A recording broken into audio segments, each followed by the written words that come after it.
Coach, VCU is, on the verge of being in the AP rankings, and you went toe-to-toe with them from start to finish. What do you think was the difference between you guys coming over the hump, and what do you think you guys did well to stay close?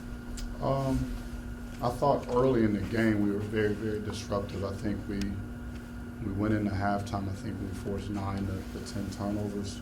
I thought we really took them out of some of their sets. I think we were dictating the terms on defensively, and then we defensive rebounded very, very well.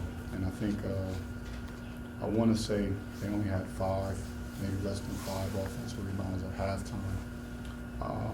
It was our turnovers that hurt us, and then we got some bad offensive possessions.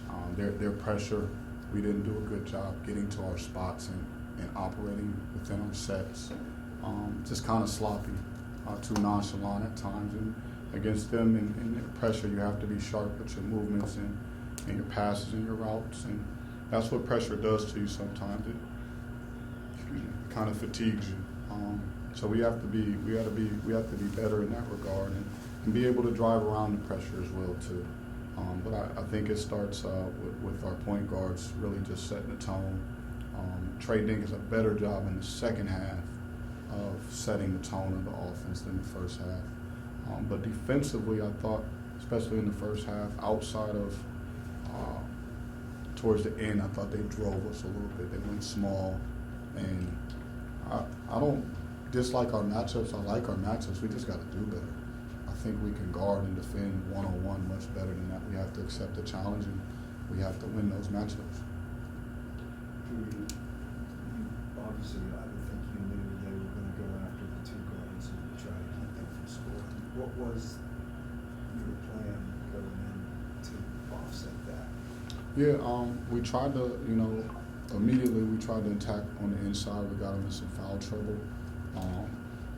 I think they did a good job pressuring the basketball, which sometimes when you apply that much pressure, it takes you out of the sets. Harder to get the ball inside at times. I thought we missed some opportunities to really hurt them inside, especially as they were circling through their lineup. And at some point they went really small. We didn't take advantage of those moments, and we got to be better in that regard to see the matchups and to be able to exploit them. We just got there a couple of times. We got stripped, weren't strong enough with the ball. Like I said, too many turnovers from us in the first half as well. We forced enough turnovers, but we gave the ball right back. So we have to, be able to handle anyone's pressure that brings that type of pressure. But they definitely, I knew they would get after our guards. Any guard that stepped on the floor, they were going to pick them up 94 feet. And we just have to be ready for that challenge. I don't think they're letting anyone off the hook. That's just how they play every game. One guard that didn't struggle per se was Max, and with his season being what it was, what was it like to see him, while everyone else was struggling, have such a good offensive performance? Yeah, I thought Max did a very good job of bringing the pressure down, and he got to his spots and he cut hard, and those things gave him a good rhythm and it alleviated the pressure. Other guys, I thought we were on our heels too much. I thought Max did a good job of coming off ball screens, and then even in the pick and rolls, being able to turn the corner and get downhill. And some of it is his size and athleticism, where Kareem may have to hesitate at times to finish around the size and length. Max, with his ability to play above the rim on those drives, he can get to the rim, and of course he can shoot the ball in. And we just tried to get him as many opportunities as we could. And he did a great job of, finding the basket. Dru, you called a timeout early in the second half, and it seemed like the defense especially really seemed to turn it up just a notch more after that. Just what do you think the attention to detail was there that just kept you guys defensively engaged in those moments? Yeah, I thought we weren't engaged to start the second half. Just affected by every play. I told the guys, stop dropping your heads. You make a mistake, you want to drop your heads. Look, it's not saving you. It's not doing us any good for a guy to make a mistake, and the first thing they want to do is drop their heads. I said, listen, if you want to drop your head, just do me a favor and and keep your head dropped and walk back to the locker room, right? Because it's doing us no good on the floor. And I think we just responded to the challenge of, listen, the intensity is raised, and you either meet it or push forward, or you get left behind. And I thought we went on a big run. We made some shots, but defensively we found that rhythm, and we just couldn't close it any tighter, really.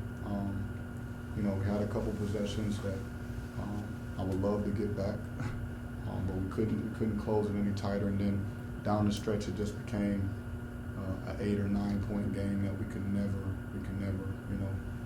get past that. And I think you got to commend them. They made some big shots. They handled the pressure. They handled the run. That's what winning teams do. And I thought they made some key plays to keep us off the attack down towards the stretch. Coach, every team's been struggling to generate good shots early in the shot clock against VCU. What is it that's made their defense so difficult to deal with? Activity, and they do a good job of swarming the basketball. As you see, we got the ball in front of the rim quite a bit at times, but you have to make good plays when you get it there. I thought we got to the paint. Often enough, especially in the first half. I mean, if you looked up, and I even told the refs this, I said, listen, man, we've been in the bonus since the 12-minute mark. So I thought we did a pretty good job of getting the ball to the rim. The next phase of that is, do you have a shot? Go up with it strong. Be ready to finish. Do you not have a shot? You got to be ready to kick the ball. When you collapse their defense, it can't result in turnovers. We had a few of those plays and a few wild, bad shots. You don't want to take bad contested twos, and we allowed them to get out on easy, fast breaks, and that's how they got out to that lead. They stretched that lead out on us in the first half. And I thought that was a critical point in the game that we didn't respond to in the first half. Matt Shulga had 15 in the first, but only 7 in the second. What do you think you guys did well in the second to limit him? I thought, and I don't know how many free throws he shot in the second half as well, but there were too many opportunities in the first half where I thought we had him stopped, and we bailed him out by leaving our feet. He really loves the shot fake, and you have to be disciplined. But overall, just too much penetration. I thought Jakob, he gave everything he had. We pressured him, and we just try to we put Cam on him as well. I just think we just try to show him different coverages, different defenders, and he played well, even though he didn't score as many in the second half. I mean, he still came away with 22 points, so he did a lot of damage tonight. And he steadied them, right?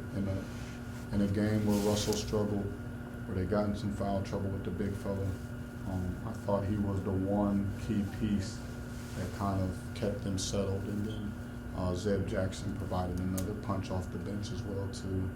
Listen, they do have about 4 guards that can really heat you up and come after you and attack you offensively or defensively.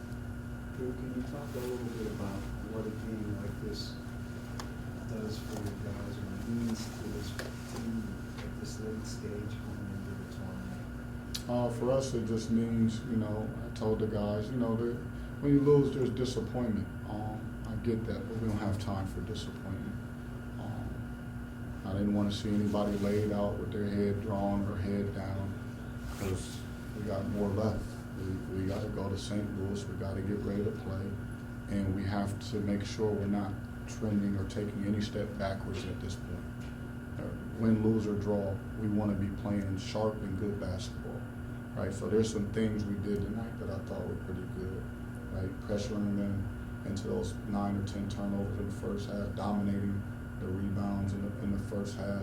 Now we got to make sure we can continue that in the second half, because I think we gave up 9 or 10 in the second half, and that's way too many. You can't give an efficient, good offensive team that many second chance opportunities. But at this stage, is just making sure that we can't waver, we can't be bothered, right? We got to go to St. Louis and make sure we are playing good basketball. I don't want us to to hold on to anything and take any steps backwards, because, like you said, we're itching towards tournament time, and it's important, right? You want to go into tournament time. It's great to go in there with some wins, right? Coming in with some wins, but at the end of the day, it doesn't matter. It doesn't matter when that ball tips up. We got to be ready to play, and we need to be at our best. Coach, speaking of taking steps forward, for Eli, going from the NEC to the A-10 is a very sizable leap, and he had his early struggles. Probably 4 or 5 games, been playing some of his best basketball. Do you feel like the game has slowed down for him now at this new level? Yeah, you know, if you remember Eli for the first half of the season, he couldn't stay on the floor. Everything, he was a ball of energy, but everything was a foul. He was late in his coverages, but he's maturing, he's growing. And I told him, you know, a while back, I called him out and said, listen, you know, half your performance is due to because you're not ready to go in practice. I said you're not treating practice with the right regards, and energy and effort, right? You think every play is just, you know, it's just practice. There's another play, and I said, no, that's not how it can be, and it's not. There may be a player out there that can get away with that, right? Trey Clark could get away with that, but Eli has to be in tune until he catches his rhythm. And sometimes when you become a vet, you understand it a little more, you're more comfortable, but it was time for him to make a jump in practice. He's done that, and I've seen it carry over in the game. And, you know, he's physical, he's athletic, he's strong around the basket. He's actually a really good passer as well too. So he's got a lot of intangibles to his game, and I'm just happy that, you know, he's playing with more confidence. And he's continuing to find success. Thank you, Coach. Thanks. Cool. Thank you.